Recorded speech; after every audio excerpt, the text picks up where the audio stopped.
All right, guys, the difference between a salesperson and a closer is their ability to understand and use buyer psychology. All right, the thing is, all these salespeople out there, they follow this copy-paste sales script and they say the exact same words to completely unique people over and over again, expecting to see different results. And then they wonder why they're stuck at like 5, 10 grand a month.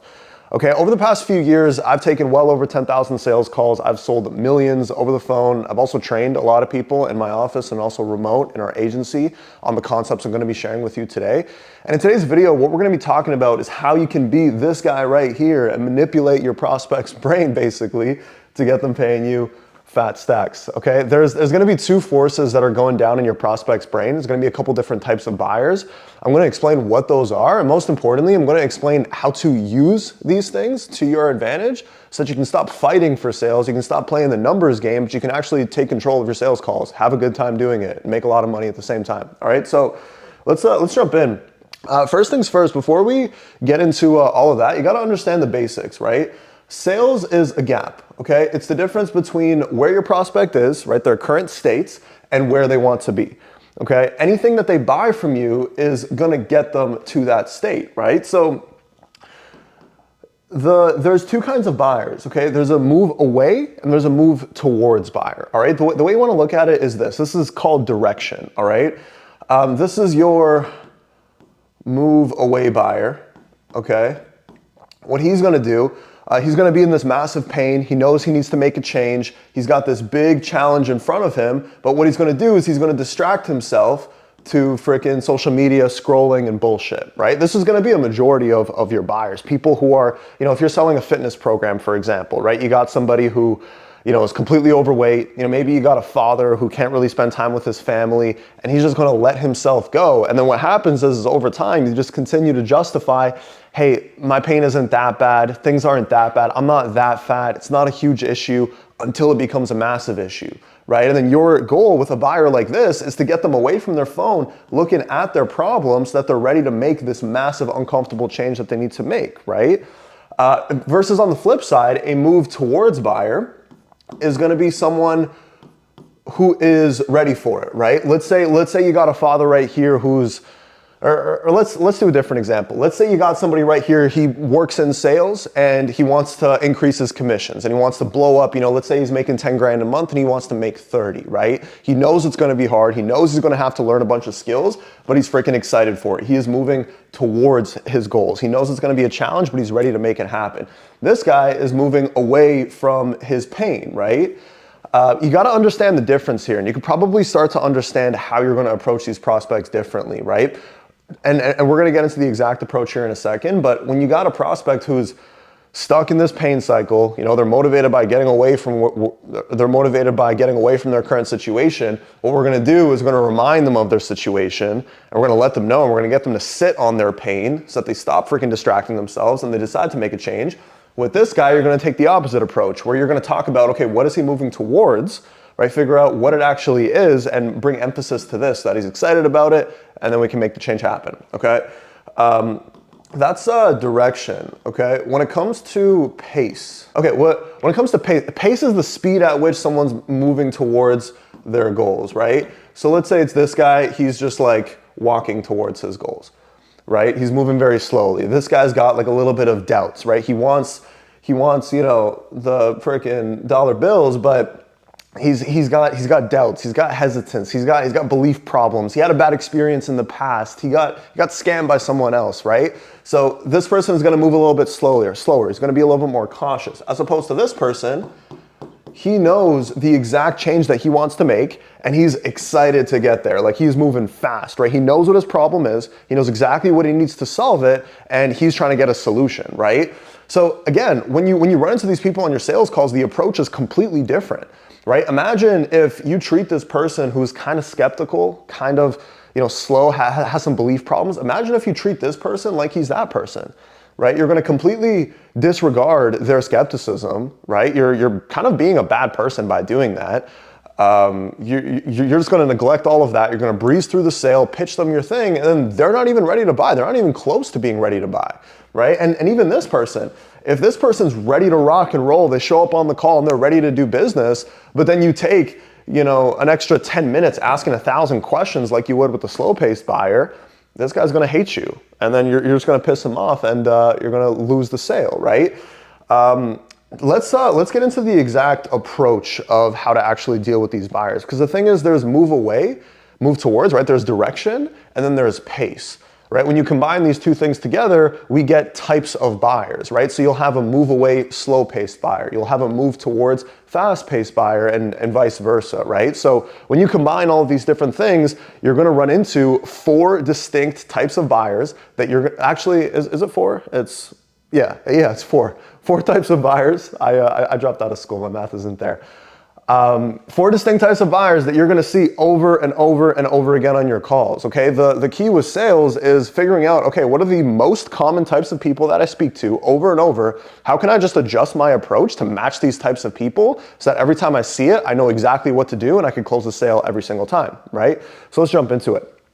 So here you have your prospect. Okay. They can be move away or move towards. They can be moving fast towards the change they're trying to make, or they can be moving slow. Okay, so when it comes to a move away, fast-paced buyer, what we're going to be focusing on here are consequences. Okay, so let me give you an example. Let's say you got a move away, fast-paced buyer. Let's say you have somebody who they work a 9 to 5 and they hate it. They've been there for 10 years and they know that it makes them miserable. They know they don't have the money to do the things that they want, and they're letting their family down because of that. And they know that, right? And they hop on the call and they're like, hey, I've been trying to get into an online business. I've been trying to figure something out for a little while now. I need to make a change. Let's talk about how we can make that happen, right? Okay, cool. What we're going to do with this type of buyer is we're going to focus on the consequences of not making that change. With any kind of fast-paced buyer, right, someone who's moving fast, who knows exactly the change they want to make, you might think that that's like an easy sale. You might think that that's someone who's showing up and just ready to spend. But a lot of salespeople mess up on that, right? And they'll think that, oh, this is a laydown. This is an easy sale. And then they get to the end of the call and it's, oh, I'm just going to think about it. Send me an email, do whatever, right? What we want to do with fast-paced buyers is create leverage, right? We want to understand exactly why they need to make the change, why it's so important to them, and then move on to the sale, right? In this case, move away fast-paced, we're going to lock in on the consequences of not making that change, right? So I might ask this guy, I might say, hey, so let me ask you, man. I mean, you've been working this job for the past 10 years. I mean, what's so bad about just staying there? What would happen if you weren't able to figure out how to build an online business? Is that such a bad thing? And then he's going to tell me why it's such a terrible thing, why it's not an option whatsoever. I'm going to figure out what he needs. I'll present him my thing, and we're going to lock in the sale, right? With a move away, slow-paced buyer, we're going to be focusing on sitting on their pain, right? So it's different, right? You got to understand the difference between a fast-paced, slow-paced. Let's say it's the exact same guy. Job for 10 years, knows he needs to make a change. He feels like he's not taking care of his family the way that he should be, but he's skeptical. He's old school. He's like, hey, does all this online business stuff even work? Is e-commerce even possible? Who do I know? How do I know who to listen to, right? Okay, sure, totally valid, right? But hey, I mean, what happens if nothing changes, right? What happens if this person stays in the exact same situation? It's obviously not an option. So what we're going to do is we're going to get our prospect to sit on their pain, right? So what you want to do, it's kind of like, if you have a friend who's way overweight and it's a problem, and you kind of bully him and you be like, yo, you're getting fat, bro. What are you going to do, right? And you make jokes, you make fun of him. That's kind of what you're doing, right? Because eventually you're going to get him in the gym the more that you bully him. In this case, you're not bullying your prospects. You're just going to ask them questions to get them to think about their problems, right? So it's like, hey, so hang on. You're telling me you've been working this job for 10 years? Shit. I mean, how's that been on you? Hang on. So you haven't taken a vacation since freaking 2010? Damn, man. How does it make you feel that, you barely get to spend time with your family, right? Things like that, right? Hey, how much longer do you want to stay in the same position? Questions like that, just to get our prospect to think about their pain and then get them. Remember earlier when we spoke about the guy who distracts himself from his pain, right? Because the thing in front of him is super hard, it's super difficult, so people just end up scrolling, watching Netflix, playing video games. What we want to do is remind them, hey, this is your problem. This is what's in front of you, and it sucks. Do you want to do something about it? right? And then that's how you're going to increase urgency with the slow pace buyer. Let's keep rolling. When it comes to the move towards, all right? Move towards fast pace. So let's say you got, in this case, a move towards someone who's motivated by what they're working towards. Let's say you got a business owner. He runs I don't know, he has an agency, right, making content for people, but he wants to get into Airbnb because he wants to, create other streams of income, right? He's doing pretty good for himself, but he wants to add things. He wants to expand his wealth. He has a baby on the way and he wants to create an empire and create generational wealth. Okay, awesome. What we're going to be focusing on with this kind of prospect is the outcome, right? Again, fast-paced buyers, they're not necessarily easy because a lot of the times what's going to happen is they're fast-paced, you don't take your time with them, you just breeze through the sales call, you find no leverage, and then you lose the sale, right? How many times does that happen to you? So what we're going to do is we're going to focus on the outcome, right? Okay, Mr. Prospect, so you're running this agency, you're crushing it with the content. I'm just struggling to understand, like, why is it so important for you to get into Airbnb right now?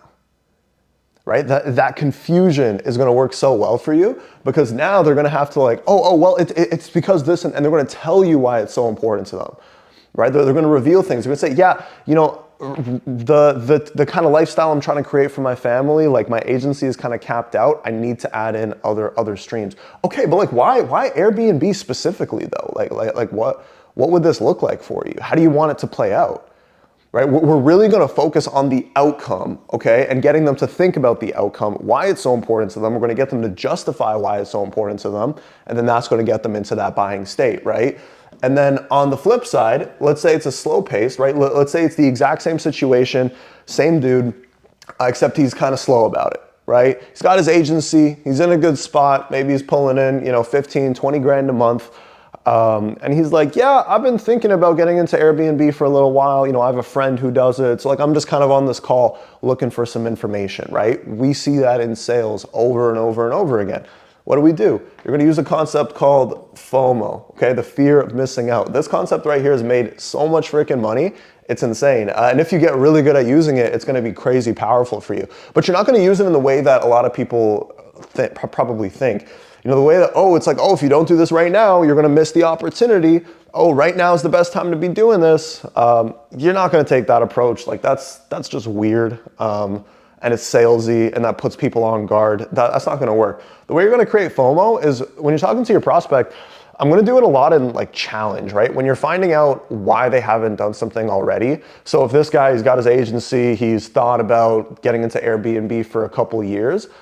He's got a friend that's doing it that's successful. I'll say, okay, so let me ask you, man, what's been stopping you from getting into this already?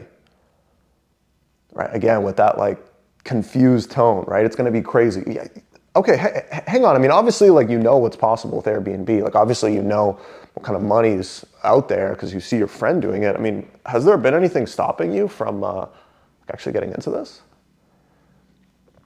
Well, no, not really. I just, haven't really made it a priority. Well, what do you mean? I mean, obviously, what you can do. Making money is a priority for you, right?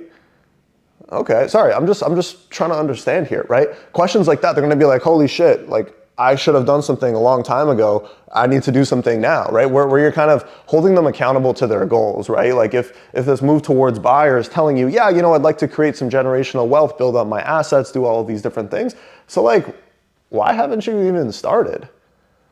Right? And just the fact that you kind of take the approach of holding your prospect accountable to their goals, instantly, this is going to set you apart from every other salesperson out there because everyone else is just rolling through a basic fucking script. They're like, oh, nice. So what's been stopping you from starting already? Oh yeah, I just haven't found the time. Okay, gotcha. And can you find the time right now? Yes, I can. And then they just breeze forward, right? Where you, the closer, you want to figure out exactly, okay, hey, what has been stopping them? And at the same time, you're getting them to feel this FOMO with the tone that you're actually using, right? So you guys are going to see this stuff over and over. The key is that you get really comfortable with identifying this, right? Move away fast-paced buyers, right? People who are moving away from pain quickly. They know they need to make a change. Move away slow-paced buyers.